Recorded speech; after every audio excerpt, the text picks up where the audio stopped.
கோவை மாநகர காவல் எல்லையில் போதைப்பொருள் நடமாட்டத்தை தனிப்படையினர் கண்காணித்து வந்தபோது சில நம்பத்தகுந்த தகவல்கள் வந்தன.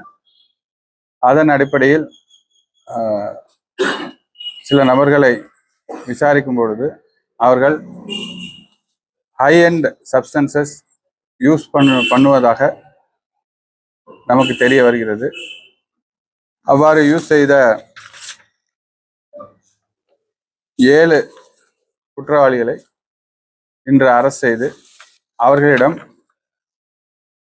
Cocaine 92 gram, MDMA ecstasy 24 gram, MDMA powder 12 gram, green ganja 1.62 gram, dry ganja 1 gram, 1 kilo, kush 1.68 kilo, cash 25 lakhs, money counting machine, digital weighing machine, then premium beers, then wine, 3 கார்கள், 12 செல்போன்கள் ஆகியவை பறிமுதல் செய்யப்பட்டது.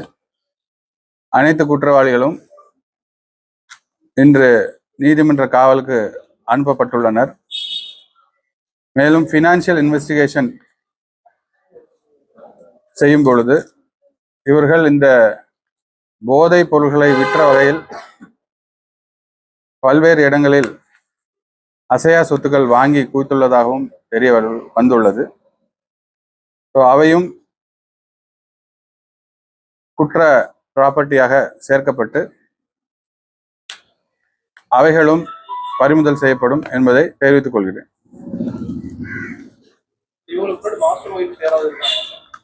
மாஸ்டர் மைண்டுன்னு ஒன்றும் இப்போதைக்கு தெரியல. இவங்க டைரக்டா மும்பையிலேருந்து ஆர்டர் பண்ணுறாங்க. பை கொரியர் இவங்களுக்கு கன்சைன்மெண்ட்ஸ் வருது. ஸோ பேமெண்ட் ஆன்லைன்லேயே பே பண்ணிடுறாங்க சில ஸ்பெசிஃபிக் அக்கௌண்ட்ஸுக்கு. ஸோ அதுலேருந்து வரக்கூடிய பணத்தை இவங்க எடுத்து சில பேர் ஊதாரியாக செலவு பண்ணியிருக்காங்க, சில பேர் ப்ராப்பர்ட்டியாக வாங்கி வச்சுருக்காங்க. ஸோ அதெல்லாமே கேஸ் ப்ராப்பர்ட்டியாக இன்க்ளூட் செய்வோம். இப்போ கிடைச்ச தகவல்படி ஒரு 1.5 இயர்ஸ் 1.5 வருஷமா பண்ணிட்டு இருக்காங்க. இவங்க நிறைய இடத்துக்கு பண்றாங்க. தமிழ்நாட்டிலே சில இடத்துக்கு இங்கேருந்து கொரியர் அனுப்புறாங்க. லோக்கல்லையும் நிறைய சப்ளை பண்றாங்க. ஸோ இந்த சில FL2 பார்ஸ்ல எல்லாம் வெளியே வர வச்சு அவங்களுக்கும் சப்ளை பண்றாங்க.